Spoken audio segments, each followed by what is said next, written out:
c'est pas des patriotes ñooñu nag il faut les combattre. alors commissaire sànq wax nga lu am solo réew boo ko yoree yenn saa yi da ngay naxante gérer ko ak intelligence mais naxante boobu du loolu la ñu gis par exemple si diggante état bi ak meunier yi parce que gis nañu keroog bu ñu waxee waxu bees bi ñu naan que l'état a affiché une fermeté ba noppi menacé sax presque et malgré qu'il se soit plié à la décision de l'état taxul premier ministre bàyyi leen parce que démb dans sa communication au conseil des ministres li mu wax mooy nañu continuer auditer xool entreprise de minoterie yooyu parce que y a des pratiques commerciales douteuses yoo xam ne ñu ngi fa am na même ñuy wax waxu mafia. Est-ce que ànd nga ci fermeté boobu maanaam ñëw ak doole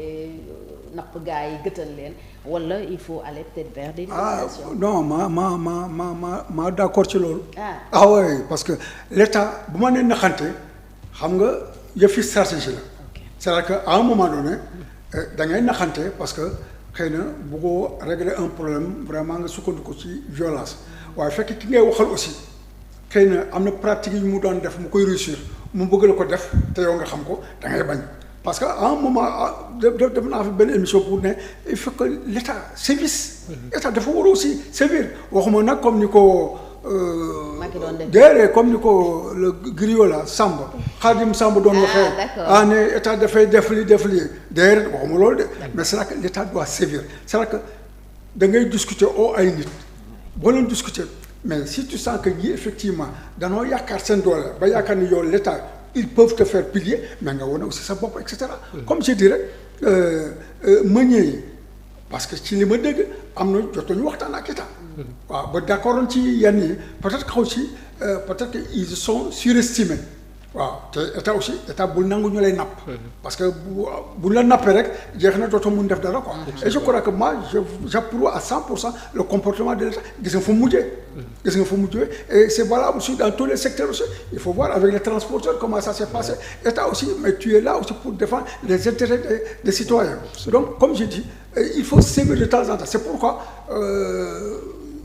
je reste à ma faim parce que dama ne am na yoo xam ne mu ngi xew ci réseaux sociaux mais il faut que l'État sévisse parce que surtout que l'État a la responsabilité aussi de l'éducation morale de ses populations vraiment donc am na yoo xam ne waruñu ko mën di seetaan quoi di bàyyi suñu xale yi di ko seetaan di bàyyi ay simples citoyens qui représentent absolument rien du tout qui constituent la vermine même de la société mais di tenir ay langage yoo xam ne au point même de considérer notre président de la République là comme vraiment une tête de turc quoi un porte-parole boo xam ne ku ñëw rek doonum la neexee wax la lu mën a nekk sax mais ça également il faut arrêter donc je crois que à un moment donné l'État doit sévir bon c'est pourquoi c'est que man ma ne vraiment dans le cadre de la reddition des comptes là quelquefois moi je reste sur ma faim parce que am na yoo xam ne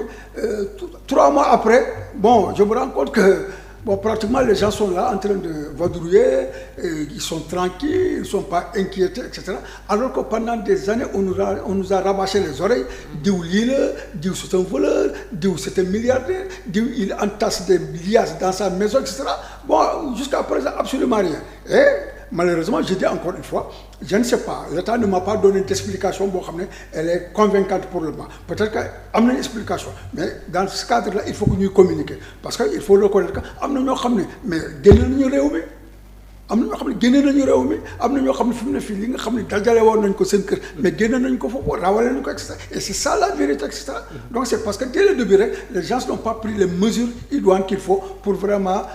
conserver. Et pourtant même le premier ministre Ousmane Sonko ci dernière déclaration bi mu doon def ci Grand Théâtre waxoon na dans les semaines à venir dana am ay poursuites yi nga xamante ni justice bi dana koy def mais gis nañ presque il y a 2 semaines de cela 3 semaines ba léegi amaguñu lenn lu nga xamante ni waxagoon nañ ko ci li nga xamante moo jëm ci reddition des comptes par rapport ak li nga xamante parce que la reddition des comptes c'est plus qu'une demande sociale c'est une exigence sociale et puis maintenant il y a 2 cas parce que le premier ministre a déclaré a dit que il y a au moins une 60aine de structures yoo xam ne ñu ngi leen di auditer ñooñu peut-être waruñu nekk ne dañuy yàqamti parce que gannaaw liggéey baa ngi doog a door il faut qu'on leur laisse le temps de vérifier de fouiner de voir effectivement mais am na loo xam ne vraiment c'est sur le plat qu'on leur a donné sax ñoom bi ñu ñëwee du ñoom ñoo ko liggéey sax ñi fi nekkoon ñoo ko liggéey ne diw lii la def diw lii la def diw lii la sàcc diw dangam nanga mais au moins loolu mais war nañu ko mën a exploiter immédiatement. les politiques yi nga xamante ni cité nañ leen ci rapport yi. cité nañ leen effectivement si tu prends le rapport par exemple de 94 milliards moom premier ministre mais moom moo porté woon plainte. ah moom nee na dossier bi mu ngi ci table am. normalement kon mbir mi yor na voilà non boobu sax mu ngi ne bu Mame Mbaye Niang bi moo nekk ci table mais bii moom moo dem. c'était son combat à lui. ah oui mu dem OFNAC ñu def OFNAC ne léegi seen conclusion c'est une association de malfaiteurs mais ça c'est clair quand même ñu teg ko ci bureau procureur mais pourquoi ne donne-t-il pas l'ordre au procureur de la République mais dossier boobu traité ko immédiatement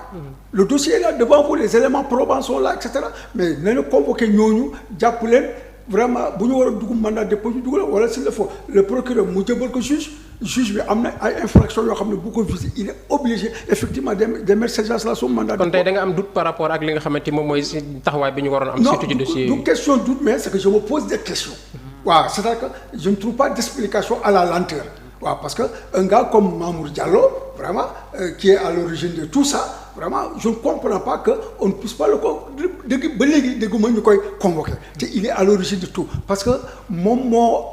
enclenché affaire u Adji Sarr bi ba affaire Adji Sarr bi jur indi ay morts donc je peux dire que même il est à l'origine effectivement de ces nombreux morts là et cetera mais moi je ne comprends pas qu'il puisse toujours jouir de sa liberté alors que vraiment il est à l'origine de ce scandale là et cetera de 94 milliards avec des faits avérés et cetera affaire Covid bi mais quand même c'est scandaleux ah des gens sont morts parce que des gens ont abusé de la cotisation yoo xam ne c'est à peine ñëpp a cotisé woon borom gerte caaf bi cotisé jaaykatu fleur bi borom saa ñoo ñëpp cotisé ngeen jël xaalis bi wax ma ne da ngeen lekk lépp mais am na loo xam ne da nga ko ci tibb lu am lu sakkat ngeen lekk ko et ça a privé certains maintenant d'avoir suffisamment d'oxygène pour vivre qui sont morts à la suite de cette insuffisance là et cetera mais ñooñu dara xew on veut prendre des DAGE comme des lampistes alors que donc c'est-à-dire que tous ces ministres-là qui avaient géré ces fonds-là ils n'ont absolument rien fait ce sont ces histoires-là mooy écœuré nit ñi parce que am na ñoo xam ne ils ont voté Diomaye ils ont voté non seulement c'est pas parce qu'ils croient au projet c'est parce que c'est une mosaïque de frustration de déception et cetera kii dafa mer parce que effectivement mbokkam dee na ci Covid bi te wóor na ko ni autorités yi ñoo nekk xaalis bi nga xam ne kenn jëndalu ko aussi am na koo xam ne dafa voté contre parce que xëy na dañoo fekk ñàkk liggéeyam waaw dafa am fu mu doon daan dooleel ñu ñëw dajjati ko et cetera nangam na donc somme yooyu yëpp effectivement ñoo permettre ñu am